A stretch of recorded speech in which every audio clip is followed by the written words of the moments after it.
Ang unang-una, magdadala kami itong mga food pack na ganito, na dapat sa isang pamilya, yung isang food pack, isang kahon, tatagal dapat yan ng mga 3 araw, 4 na araw. Pero huwag kayong mag-alala, kung maubos ninyo sa 2 araw, meron pa yan. Meron, ibibigay namin kung ano yung kailangan ninyo.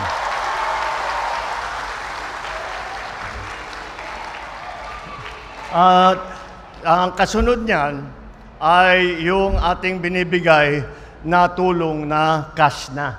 Dahil, kagaya ng nakita ko doon sa Delpan, maraming maliliit na bata at tinatanong ko, tapos may mga matatanda na may kailangan na gamot, na may kailangan na kung ano-ano.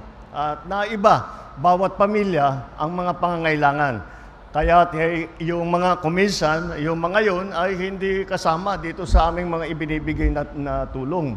Kaya kailangan cash para sa kayo bawat isang pamilya may hawak para magamit para naman dun sa pangangailangan na sa pamilya ninyo, yung gatas nga ng bata, yung gamot na maintenance, kung ano man.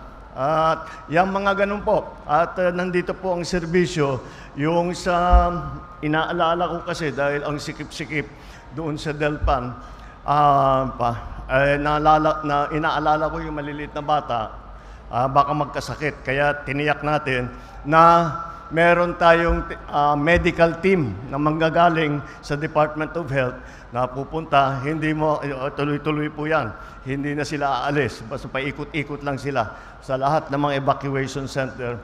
Kaya pagka meron kayong karamdaman, basta't puntahan po ninyo sila at magbibigay sila ng serbisyo sa inyo. At yun lang po, pinangako ko po doon sa mga kasama natin sa isang evacuation center.